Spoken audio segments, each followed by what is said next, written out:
ഫിലിപ്പിയർ അധ്യായം 3. ഒടുവിൽ എൻ്റെ സഹോദരന്മാരെ കർത്താവിൽ സന്തോഷിപ്പിൻ. അതേ കാര്യം നിങ്ങൾക്ക് പിന്നെയും എഴുതുന്നതിൽ എനിക്ക് മടുപ്പില്ല.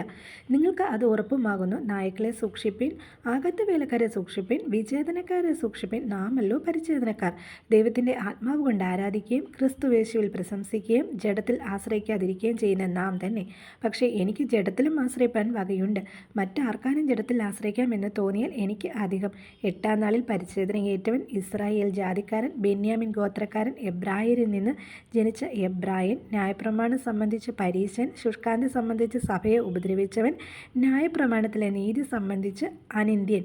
എങ്കിലും എനിക്ക് ലാഭമായിരുന്നതൊക്കെ ഞാൻ ക്രിസ്തു നിമിത്തം ഛേദം എന്ന് എണ്ണിയിരിക്കുന്നു. അത്രയുമല്ല, എൻ്റെ കർത്താവായ ക്രിസ്തു യേശുവിനെക്കുറിച്ചുള്ള പരിജ്ഞാനത്തിൻ്റെ ശ്രേഷ്ഠത നിമിത്തം ഞാൻ ഇപ്പോഴും എല്ലാം ഛേദം എന്നെണ്ണുന്നു. ഞാൻ ക്രിസ്തുവിനെ നേടേണ്ടതിനും ന്യായപ്രമാണത്തിൽ നിന്നുള്ള എൻ്റെ സ്വന്തം നീതിയല്ല, ക്രിസ്തുവിലുള്ള വിശ്വാസം മൂലം ദൈവം വിശ്വസിക്കുന്നവർക്ക് നൽകുന്ന നീതി തന്നെ ലഭിച്ച് അവനിൽ ഇരിക്കേണ്ടതിനും അവൻ്റെ മരണത്തോട് അനുരൂപപ്പെട്ടിട്ട് അവനെയും അവൻ്റെ പുനരുത്ഥാനത്തിൻ്റെ ശക്തിയെയും അവൻ്റെ കഷ്ടാനുഭവങ്ങളുടെ കൂട്ടായ്മയെയും അനുഭവിച്ചറിയേണ്ടതിനും ഇങ്ങനെ വല്ലവിധനെ മരിച്ചവരുടെ ഇടയിൽ നിന്നുള്ള പുനരുത്ഥാനം പ്രാപിക്കണം എന്ന് വെച്ചും ഞാൻ അവൻ്റെ നിമിത്തം എല്ലാം ഉപേക്ഷിച്ച് ചവറ എന്ന് എണ്ണുന്നു. ലഭിച്ചു കഴിഞ്ഞു എന്നോ തികഞ്ഞവനായി എന്നോ അല്ല, ഞാൻ ക്രിസ്തു യേശുവിനാൽ പിടിക്കപ്പെട്ടിരിക്കുന്നത് കൊണ്ട് എനിക്കും അത് പിടിക്കുമോ എന്ന് വെച്ച് പിന്തുടരുന്നതേയുള്ളൂ. സഹോദരന്മാരെ, ഞാൻ പിടിച്ചിരിക്കുന്നു എന്ന് നിരൂപിക്കുന്നില്ല. ഒന്നും ഞാൻ ചെയ്യുന്നു, പിമ്പിലുള്ളത് മറന്നും മുമ്പിലുള്ളതിന് ആഞ്ഞും കൊണ്ട് ക്രിസ്തു യേശുവിൽ ദൈവത്തിൻ്റെ പരമവിളിയുടെ വിരുദിനായി ലാക്കിലേക്ക് ഓടുന്നു.